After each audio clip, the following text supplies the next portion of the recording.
आज 20 जनवरी 2025 को अमेरिका में का प्रेसिडेंट डोनाल्ड ट्रंप एक बार फिर राष्ट्रपति के ओथ लेंगे, शपथ लेंगे और उनके राष्ट्रपति का एडमिनिस्ट्रेशन अगले 4 साल के लिए उसका इनॉग्रेशन होगा। आज अगले 4 साल तक वो वहाँ की अमेरिका की सरकार चलाएंगे। यूएस का जो प्रेसिडेंट होता है वो एग्जीक्यूटिव प्रेसिडेंट होता है। ऐसा नहीं है कि जैसे कि ये इंग्लैंड में है या इंडिया में है और बहुत से कंट्री में है कि वहाँ का प्रेसिडेंट जो है उसको प्राइम मिनिस्टर एडवाइस करता है, उसकी एडवाइस पे चलता है प्रेसिडेंट। अमेरिका का में ऐसा सिस्टम नहीं है। वहाँ का प्रेसिडेंट जो है वो सोल डिसीजन मेकर है, उसको किसी की एडवाइस की जरूरत नहीं है। हाँ, वहाँ जो कांग्रेस है उसका वहाँ के बजट पे और सेनेट उनका कंट्रोल रहता है,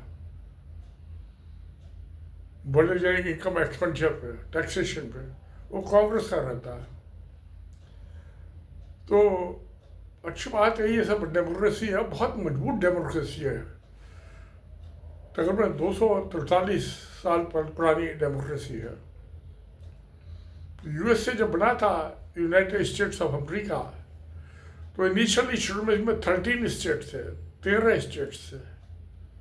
वो बढ़ते बढ़ते बढ़ते पिछले 200 सालों में 50 स्टेट बन गए, 50। इलाका भी बहुत बढ़ गया, उससे आबादी भी बहुत बढ़ गई। और क्योंकि यूएस की इकोनॉमी दुनिया की, वर्ल्ड की जो इकोनॉमी है वो 100 ट्रिलियन डॉलर्स की है, और यूएस की अकेले अपनी 30 ट्रिलियन डॉलर्स की इकोनॉमी है। तो वर्ल्ड का ऑलमोस्ट थोड़ा सा 1/3 से कम उसकी इकोनॉमी है 160 कंट्री में यूएस के अकेले की। इंडिया की तो 3.5 ट्रिलियन डॉलर है। पिद्दी ना पिद्दी का शोर बा। और आबादी दुनिया की सबसे ज्यादा है इंडिया में। अमेरिका की तो 35-36 करोड़ की आबादी है। तो खैर, अब जो था ये एक कंट्री है फिलीपींस, जिसको कहना चाहिए इंडो और चाइना जो है ये ताइवान के साउथ में एक बड़ा कंट्री है। उसकी 90% पॉपुलेशन क्रिश्चियन है, ईसाई है, और यूएस भी मेजरली क्रिश्चियन कंट्री है। बाकी भी मजहब के मानने वाले हैं वहाँ, मगर बिग मेजॉरिटी ऑफ क्रिश्चियंस। तो फिलीपींस की सीनेट ने जब वहाँ जॉन कैनेडी थे प्रेसिडेंट यूएस के, उस टाइम भी एक रेजोल्यूशन पास किया था कि यूएस के वो 51 स्टेट्स बन जाए, 51 स्टेट बन जाए। एक दफा उससे भी पहले किया था। तो फिलीपींस जो था यूएस की 51 स्टेट बनना चाहता था, मगर यूएस ने उसको कभी एक्सेप्ट नहीं किया, क्योंकि वो उस टाइम से ही, अब से 50 साल 40 साल पहले ही चीन से किसी पंगे में नहीं पड़ना चाहता था, क्योंकि वो तो बिल्कुल चाइना के पास था और जो उसकी एक्सटेंडेड टेरिटरी उसके साउथ में था और चाइना के पैरेलल था, बीच में समुद्र है। तो यूएस ने हमेशा अवॉइड किया चीज़ को कि चाइना को किसी भी तरह से नाराज किया जाए। उनको पता था कि एक दिन चाइना दुनिया की सबसे बड़ी इकोनॉमी और वर्ल्ड पावर बन जाएगा, जो कि आज 2025 में दुनिया में 2 ही वर्ल्ड ग्रेट पावर हैं, वो है यूएस और चाइना। दोनों की भी इकोनॉमी बहुत बड़ी है। यूएस के 30 ट्रिलियन डॉलर है तो चाइना की 20 ट्रिलियन डॉलर है, और शायद अगले 10 साल में चाइना की इकोनॉमी यूएस की इकोनॉमी के बराबर हो जाएगी। क्या ये तो सब चलते रहते हैं, देश बनते हैं, टूटते हैं बड़े जुड़ते हैं, ये सब चलता रहता है। 13 स्टेट से 50 स्टेट हो गए यूएस के, और जो फिलीपींस को शामिल कर लेते तो 51 हो जाते हैं। नहीं किया, अच्छा किया, ठीक जो समझा, नहीं समझा होगा। बात भी सही है, चाइना से क्यों पंगा ले, उस टाइम वर्ल्ड की सबसे बड़ी पॉपुलेशन वाला कंट्री था। जब फिलीपींस ने ये 2 दफ़े रेजोल्यूशन पास किया था वहाँ की सीनेट ने, पार्लियामेंट ने। अब जो है यूएस चाहता है कि कनाडा यूएस की 51 स्टेट बन जाए। कोई बुराई नहीं है, अच्छी बात है। ज़मीन जो है सब एक से जुड़ी हुई है, से बीच में नियाग्रा फॉल है, और जो नॉर्थ का इलाका है सब बर्फीला इलाका है। बस सवाल ये है कि जो डोनाल्ड ट्रंप जो है उनको यूएस की सिक्योरिटी नंबर 1 है उनके दिमाग में। कोई बिना किसी कंट्री की सिक्योरिटी के इकोनॉमी भी सेफ नहीं हो सकती। इकोनॉमी की सेफ्टी तभी तक है जब वो फौज मिलिट्री के मामले में सेफ है। ये पुराना हिस्टोरिकल फैक्ट है, कोई नई बात नहीं है आज। अब क्यों उसकी जरूरत पड़ी कि चाइना ने हाइपर सुपरसोनिक मिसाइल्स डेवलप किए, वो सीधा ऊपर जाता है, स्पेस में पैरेलल चलता है और फिर नीचे ड्रॉप हो जाता है। इंटरकॉन्टिनेंटल मिसाइल दूसरी चीज़ है, हाइपरसोनिक बहुत फास्ट चलता है, और क्योंकि स्पेस में चलता है वो, इसमें कोई रडार सिस्टम नहीं है उसको डिटेक्ट करने का। तो इसलिए उसको जरूरत पड़ी कि ग्रीनलैंड, कनाडा के नॉर्थ में ग्रीनलैंड है, सारा बर्फीला इलाका है, सब में छोटे छोटे जिले ड्रॉप्स है, 50,000 की 50,000 की टोटल पॉपुलेशन है। मगर यूएस का वहाँ पे एक मिसाइल्स को ट्रैक करने का स्टेशन बना हुआ है ग्रीनलैंड में, और उस जो ट्रैकिंग स्टेशन है उसका जो कमांडर है वो यूएस का होता है,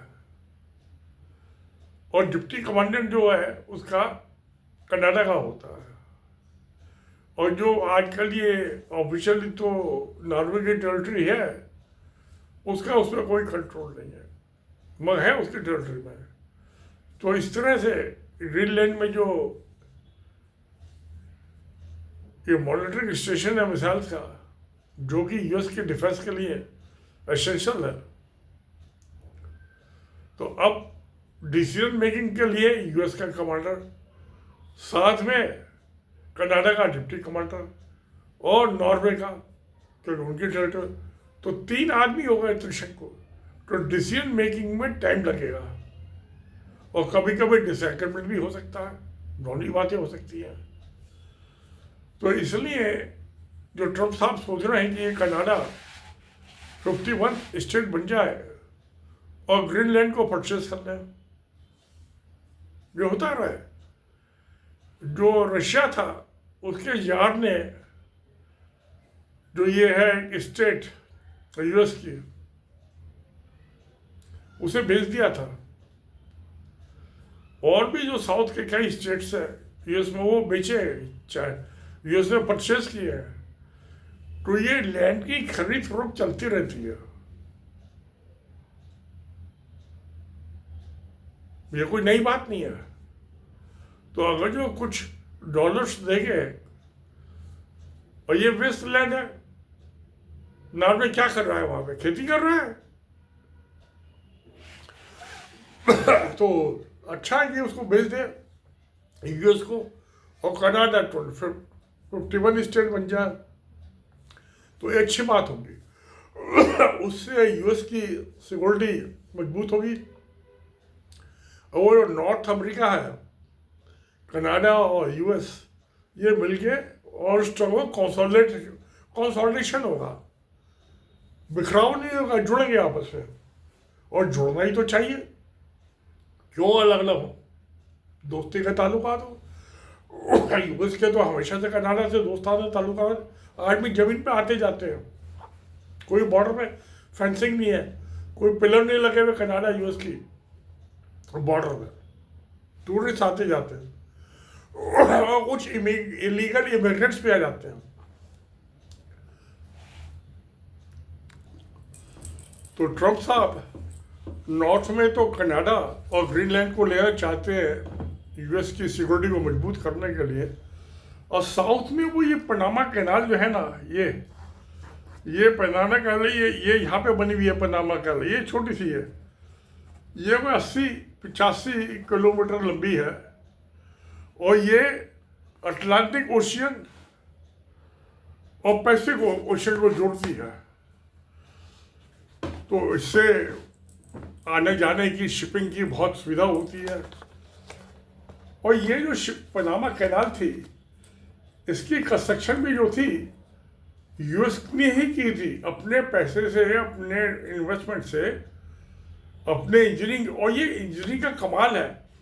कमाल कैसे, किस सेंस में है कि जो ये पैसिफिक ओशन है और अटलांटिक ओशन है, इन दोनों में जो मीन सी लेवल है उसमें बहुत डिफरेंस है। तो एक तरफ से दूसरी तरफ वो नहीं जा सकती शिप। उसके लिए 3 जगह पे गेट्स बने हुए हैं। वो गेट्स जो है पानी का लेवल ऊपर उठाते हैं और नीचे घटाते हैं, लोग मीन्स उसका जो एवरेज लेवल है। तो ये इंजीनियरिंग का कमाल है, जो पानी का लेवल ऊपर उठ गया, अगले गेट पे गया, नीचे आ गया। तो इस तरह से ये जाते हैं। तो इंजीनियरिंग का कमाल है ये, सिविल ड्रेजिंग करके और ये गेट्स बना के सिविल इंजीनियरिंग का ये कमाल है। तो ये कैनाल चाहते हैं वापस लेनी, क्योंकि यूएस ने इसको कंस्ट्रक्शन की थी, अपनी फाइनेंसेस से कंस्ट्रक्शन की थी, अपने आप मेंटेन भी की। वो कुछ सालों बाद जो था उन्होंने इसको मैक्सिको को ट्रांसफ़र कर दिया ऑपरेशन, और अब वो इसको वापस लेना चाहते हैं। वो क्यों लेना चाहते हैं? क्योंकि वहाँ क्या हुआ है कि मैक्सिको जो है चाइना की, जो जिपिंग साहब की, वहाँ के प्रेसिडेंट की बेल्ट एंड रोड इनिशिएटिव है, उसका मेंबर बन गया है। इसमें लैटिन अमेरिका में और भी बहुत से कंट्री बने हैं, एक यही नहीं बना, ज़्यादातर कंट्री बन गए हैं। तो चाइना अपने पैसे से इन्वेस्टमेंट करके और वहाँ इंफ्रास्ट्रक्चर डेवलपमेंट कर रहा है, जिससे पब्लिक को सुविधा हो। भाई इंसानों को सुविधा ही तो होनी चाहिए, और क्या चाहिए? पुल बनता है, सड़क बनता है, ब्रिज बनता है, हाईवेज बनते हैं, फैक्ट्री लगती है, वो सब पब्लिक की सुविधा के लिए होती है ना। तो अब यूएस इसको वापस लेना चाहता है। क्यों? कि जब बेल्ट एंड रोड इनिशिएटिव ने साइन कर दिया मैक्सिको ने, तो चाइना की जो हांगकांग है, जो पहले ब्रिटिश आजकल चाइना की है, तो 99 ईयर्स की लीज के बाद इंग्लैंड ने, यूके ने उसको वापस दे दिया था चाइना को। तो वहाँ पे हांगकांग बेस्ड एक चाइनीज कंपनी ने इसके मेंटेनेंस और ऑपरेशन का कॉन्ट्रैक्ट ले लिया से मैक्सिको की गवर्नमेंट से। अब जो इससे रेवेन्यू आती है वो चाइना की कंपनी को आती है। चाइना की कंपनी को आती है, उससे चाइना की इकोनॉमी मजबूत होती है, और इकोनॉमी मजबूत और वहाँ की आर्म फोर्सेस मजबूत होती हैं।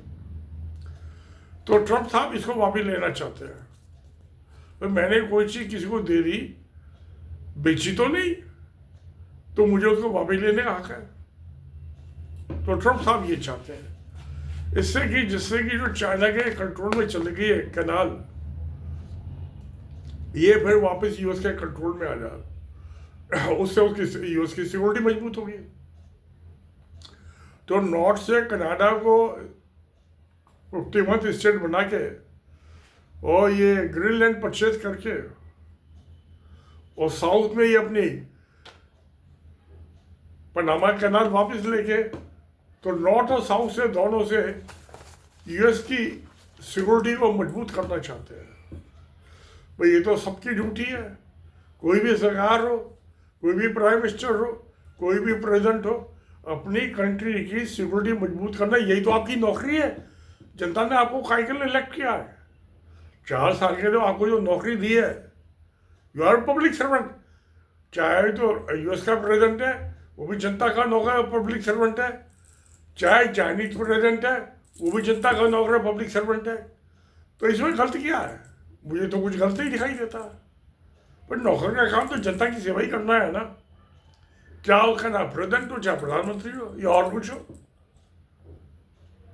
तो अब जनता की सेवा के लिए तो सबसे पहली तो सेवा उसकी सिक्योरिटी, उसकी सुरक्षा जनता की।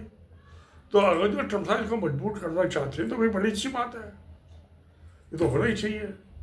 तो आज वो 20 जनवरी को एक बार फिर, पहले 4 साल प्रेसिडेंट रह चुके हैं, अमेरिका की जनता की सेवा कर चुके हैं, नौकरी कर चुके हैं उनकी। एक बार फिर जनता ने उनको नौकरी करने का अपना नौकर रखा है। 4 साल के लिए फिर नौकरी करेंगे, पब्लिक सर्वेंट है, जनता के सेवक है। तो अच्छी बात है, इसमें बुराई क्या है? और उनकी ड्यूटी है, मॉरल ड्यूटी है, लीगल ड्यूटी है, कॉन्स्टिट्यूशनल ड्यूटी है कि जनता की सेवा करें और जनता की सुरक्षा को मजबूत करें और उसकी इकोनॉमी को मजबूत करें, जो ये कर रहे हैं। जमीन तो खरीदी बेची जाती है। अमेरिका के कई स्टेट है जो परचेज की गई है जिनकी जमीन। अलास्का है ये स्टेट, वो रशिया के जार ने उनको बेचा था यूएस का, बहुत बड़ा स्टेट है, कनाडा के साथ लगा हुआ बर्फीला इलाका है, यूएस की मेनलैंड से जुड़ा हुआ कनेक्टेड भी नहीं है वो। तो ऐसी एक और परचेज कर लेंगे स्टेट, जमीन थोड़ी सी, उधर जमीन किसी काम की भी नहीं है, पर जमीन रहती है। 50,000 की 50,000 की आबादी है। दिल्ली के एक मोहल्ले की आबादी मोर देन 50,000 है। तो यमुना विहार में 84 एकड़ में बसा हुआ है ये, जिसमें मेरा मकान मैंने बनाया रहता हूँ मैं।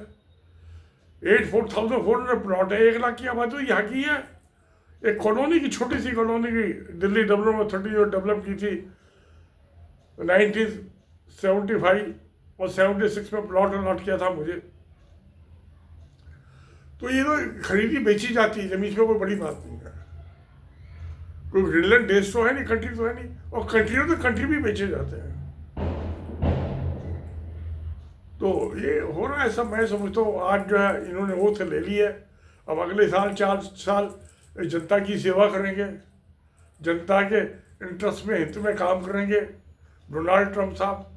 यही उनकी ड्यूटी, इसी में उनको खुशी मिलेगी। जनता की जितनी से ज़्यादा सेवा करेंगे, हिस्ट्री उनको उतना ही अच्छा याद करेगी। भलाई की कोई याद क्या आता है, बुराई को कोई याद नहीं करता। अच्छी चीज़ों की याद की जाती है, बुरी चीज़ों की कोई याद नहीं की जाती। तो इसमें चलिए, जो हो रहा है अच्छा हो रहा है। देखते हैं, आज से उनका इनॉग्रेशन हो गया 20 जनवरी से। अब वो अगले 4 साल 29 तक जो है प्रेसिडेंट रहेंगे। तो उनको, डोनाल्ड ट्रम्प साहब को नमस्कार, धन्यवाद। सत्यमेव जयते।